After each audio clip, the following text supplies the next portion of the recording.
పై మరోసారి విషం చిమ్మిన పాకిస్తాన్ ఆర్మీ అధిపతి.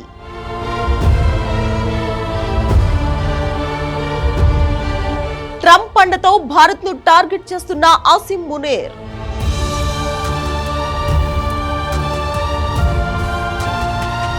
మునీర్ న్యూక్లియర్ వార్నింగ్ మరో వార్కు దారితీస్తుందా?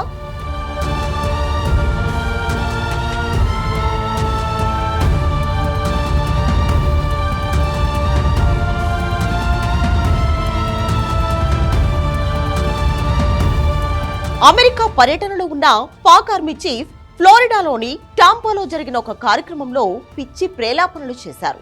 ముఖ్యంగా భారత్ నుంచి పాకిస్తాన్ మనుగడకు ముప్పు వస్తే సగం ప్రపంచాన్ని తమ వెంట లాక్కుపోతామని బహిరంగంగా అణు బెదిరింపులకు దిగాడు. అమెరికా గడ్డపై నిలబడి మూడో దేశంపై ఇంత తీవ్రమైన అణు హెచ్చరిక చేయడం ఇదే మొదటిసారి కావడంతో మునీర్ వ్యాఖ్యలు అంతర్జాతీయంగా తీవ్ర కలకలం రేపాయి. ఈ వ్యాఖ్యలు కేవలం నోటి మాటలకే పరిమితం కాలేదు. ఆసిమ్ మునీర్ తన ప్రసంగంలో సింధు నదీ జలాల ఒప్పందాన్ని కూడా ప్రస్తావించారు. ఆ ఒప్పందాన్ని భారత్ పక్కన పెట్టిందని ఆరోపించిన మునీర్, ఒకవేళ భారత్ అలాంటి నిర్ణయం తీసుకుంటే పాకిస్తాన్లోని 25 కోట్ల మంది ప్రజలు ఆకలి చావులకు గురయ్యే ప్రమాదం ఉందన్నారు. సింధు నది భారతీయుల కుటుంబ ఆస్తి కాదని రెచ్చిపోయాడు. అంతేకాదు, భారత్ ఇండస్ నదిపై ఏవైనా ఆనకట్టలను నిర్మించాలనుకుంటే వాటిని ధ్వంసం చేయడానికి తమ వద్ద క్షిపణులకు కొరత లేదని చెప్పాడు. ఒక డ్యాంను 10 క్షిపణులతో నాశనం చేయగలమని హెచ్చరించాడు. ఇక్కడే విచిత్రమైన పోలిక తెరపైకి తెచ్చాడు. భారతదేశాన్ని మెర్సిడెస్ బెంజ్ కారుతో పోల్చగా తన దేశమైన పాకిస్తాన్ను ఒక డంప్ ట్రక్కుగా వర్ణించాడు. ఈ అనూహ్యమైన పోలిక విశ్లేషకులను ఆశ్చర్యానికి గురిచేసింది.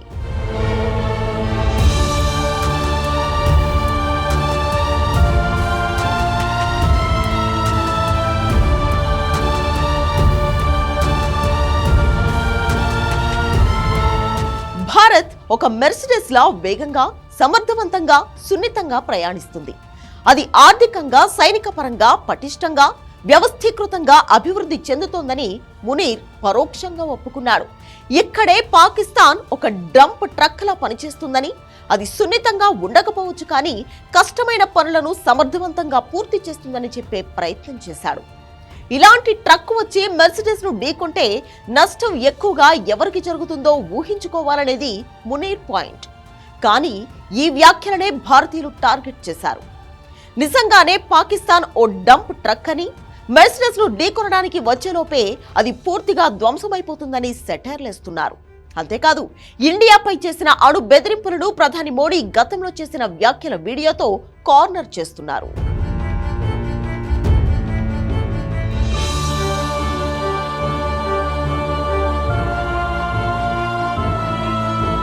పాకిస్తాన్ దగ్గర అణ్వస్త్రాలుంటే మరి మన దగ్గరున్నవేంటి?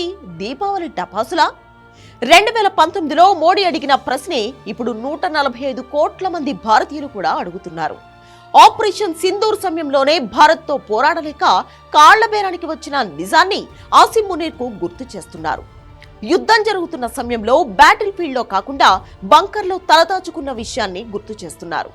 మే 9 అర్ధరాత్రి 10వ తేదీల్లో పాకిస్తాన్లోని కీలక వైమానిక స్థావరాలపై అత్యంత ఖచ్చితత్వంతో దాడులు చేసింది భారత్.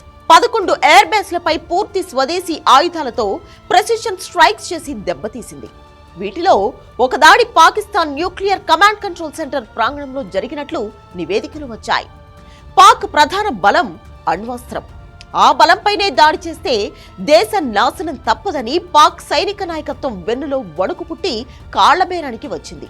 ఇవన్నీ మర్చిపోయిన పాక్ ఆర్మీ చీఫ్ మరోసారి ఇండియాను రెచ్చగొట్టే ప్రయత్నం చేస్తున్నాడు. కానీ అమెరికా గడ్డపై నిలబడి ఎందుకింతగా రెచ్చిపోతున్నాడు? ఈ ప్రశ్నకు ఆన్సర్ అమెరికా అధ్యక్షుడే.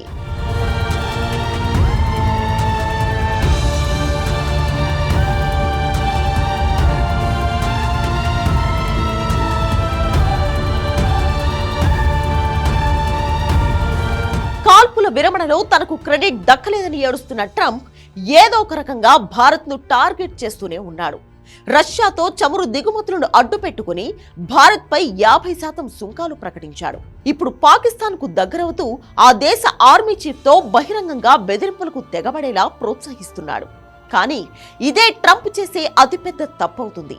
ఎందుకంటే అమెరికా గడ్డపై నిలబడి మునీర్ చేసిన వ్యాఖ్యలపై తీవ్ర చర్చ జరుగుతోంది. ఒక బాధ్యతాయుతమైన సైనిక అధిపతి ప్రపంచ శాంతికి విఘాతం కలిగించే విధంగా అణు హెచ్చరికలు చేయడంపై ప్రపంచ దేశాలు ఆందోళన వ్యక్తం చేస్తున్నాయి. ఈ బెదిరింపులు ప్రాంతీయ స్థిరత్వానికి తీవ్రమైన ముప్పు కలిగించడమే కాకుండా అంతర్జాతీయ సమాజంలో పాకిస్తాన్ ప్రతిష్టను కూడా దెబ్బతీస్తాయని విశ్లేషకులు అభిప్రాయపడుతున్నారు. పైగా మునీర్ అమెరికా పర్యటనలో ఇలాంటి వివాదాస్పద వ్యాఖ్యలు చేయడం అంతర్జాతీయ వేదికలపై పాకిస్తాన్ వైఖరి ఎలా ఉందో తెలియజేస్తుంది. ఒక్కటి మాత్రం నిజం, మునీర్ పిచ్చి ప్రేలాపనలు ఇలాగే కొనసాగితే ఈసారి పాకిస్తాన్ భూస్థాపితం కావడం గ్యారంటీ. అందుకు భారత్ సిద్ధంగా ఉంది.